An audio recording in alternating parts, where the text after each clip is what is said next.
नमस्कार, NMF news देख रहे हैं आप। मैं हूं आपके साथ गुंजन।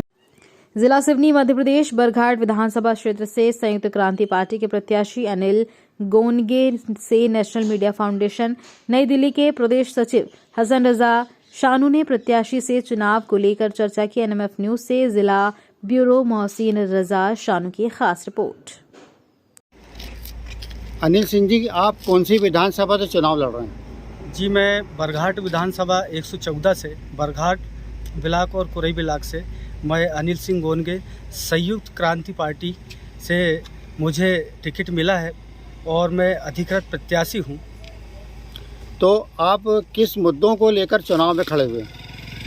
देखिए, मैं बरघाट विधानसभा के आदिवासी अंचल क्षेत्र कुरई ब्लॉक, जो कि बैकवर्ड क्षेत्र है, और इस क्षेत्र में पूरे चारों तरफ वन अंचल है और इस क्षेत्र में वनों से घिरा हुआ है और आए दिन बाघों की घटनाएं भी होते जा रही हैं।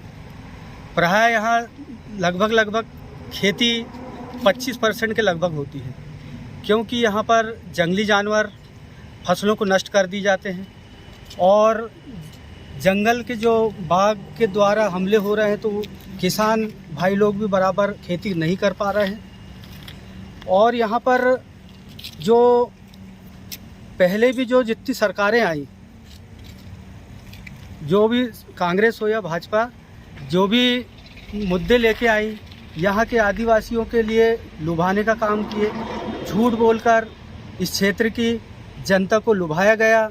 बड़े बड़े वादे किए कि माचा गोरा का बांध का पानी हम कुरई ब्लॉक में गिराएंगे।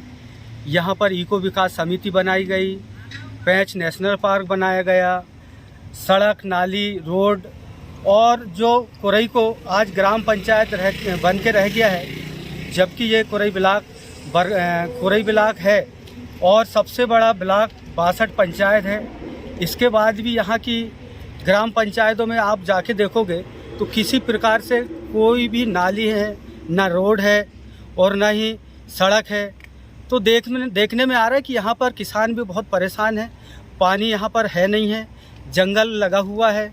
यहाँ के अधिकतर सरकारें ये वादे करते हैं कि हम ग्राम पंचायतों के माध्यम से आप लोगों को 100 दिन की गारंटी दे रहे हैं काम की, लेकिन आप देखने में आ रहा है कि यहाँ के सभी मजदूर यहाँ से लगभग 9 से 10 महीना समीप महाराष्ट्र लगा हुआ है, यहाँ पर पलायन करने जाते हैं लोग, और जब वहाँ से आते हैं तो ये मात्र 2 महीने अपने धान रोपा करते हैं।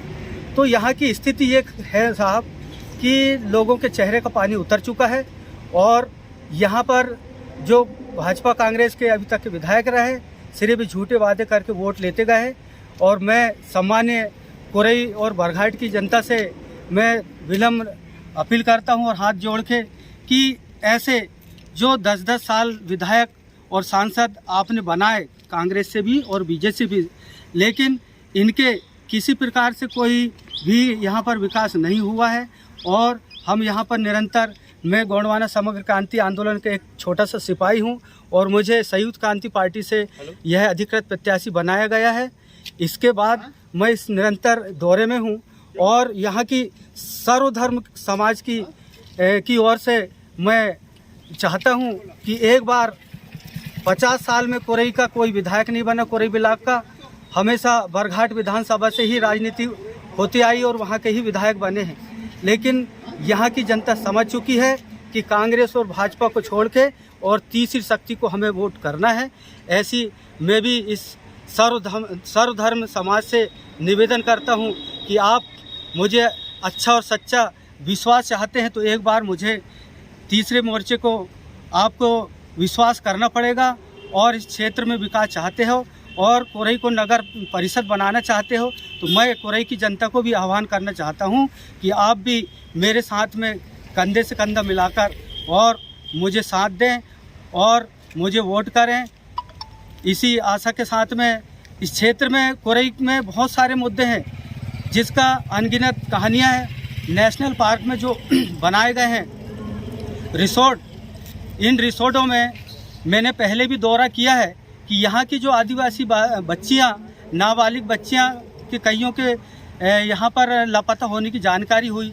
अभी तक के 37-38 लड़कियाँ जो कि बाहर के विदेशों से जो रिसोर्ट बनाए हैं उनके यहाँ पर गार्डन का काम करते हुए आई, उनका जिनका कोई आज तक के शासन प्रशासन और सरकार ने खोज खबर नहीं करी, जो लापता हैं। अगर आप मान लो निर्वाचित प्रत्याशी हैं, अगर मान लो आप जीत जाते हैं और विधायक बन जाते हैं बरघाट विधानसभा के, तो जनता के लिए सर्वप्रथम क्या काम करेंगे क्षेत्र के लिए?